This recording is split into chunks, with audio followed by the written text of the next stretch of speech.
course, we will try more to cultivate that culture in our people, while at the same time bringing the Fulanis in one fold and try to arrest their traditional practice of moving from one place to the other.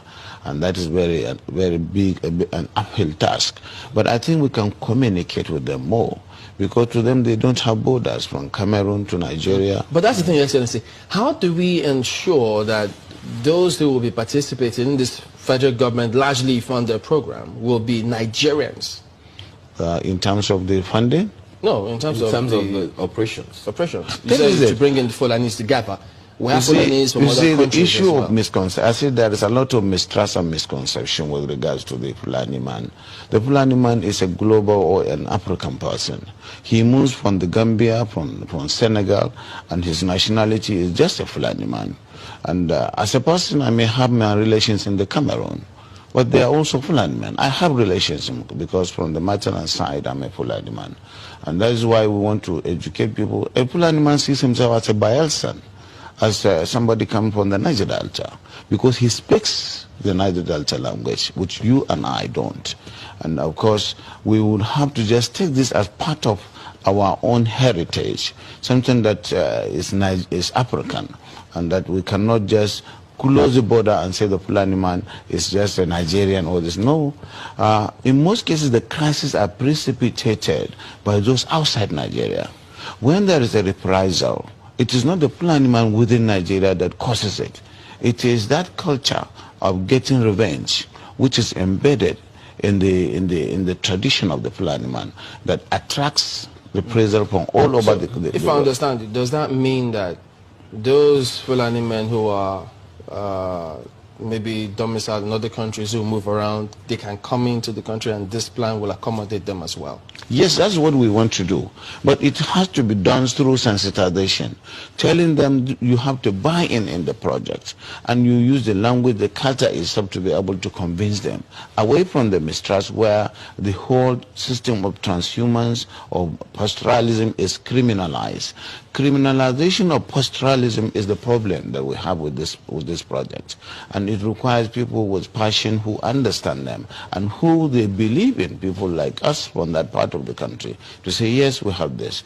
Because today there is no limit to the accusation that this and that has happened and it is the Fulani man who caused it. There is no tribe that is not that you don't have this criminality in, but certainly the way and manner we do it is really exacerbating the crisis and the problems. Will there be any form of documentation of all the people that will be, yes, we are within that? Oh yes, that is going to give Nigeria the opportunity to really have the best in terms of documentation in the demographics, because as I said, the Fulani man settles anywhere he can feed his cattle. And so if they are put in one place and they are made to understand that this is to save them and their animals, they are exposed to the vagaries of the forest and what is going on, cattle rustling, killings and what have you, and that's why it is important for them to understand that staying in one place is good.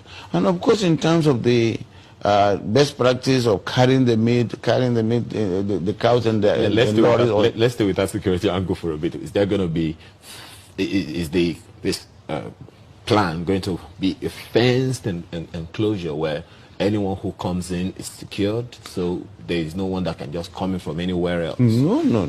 It is going to be a colony, and a colony does not require a fence. You will understand the reason. You will understand the reason why people are concerned, because of all the security issues that have been happening over time. So if that's... These forests are there anyway. If you don't occupy them and create a colony out of them, they create places for the criminals. And today, that's why you have the Zambeza forest, because it is not being utilized. But Your Excellency, much as yes, I mean, they're fantastic. We have met a lot of them who are Fulanis as well. But the concern too is, why should federal government use resources for this country to accommodate Fulani men who are not Nigerians? You see, as I said, we are already accommodating them. Do you delineate and then really know who is not a Fulani man from Nigeria? They are all Nigerians because I said their identity, their own citizenship is Nigerian, even though we have relations all over the world, all over Africa.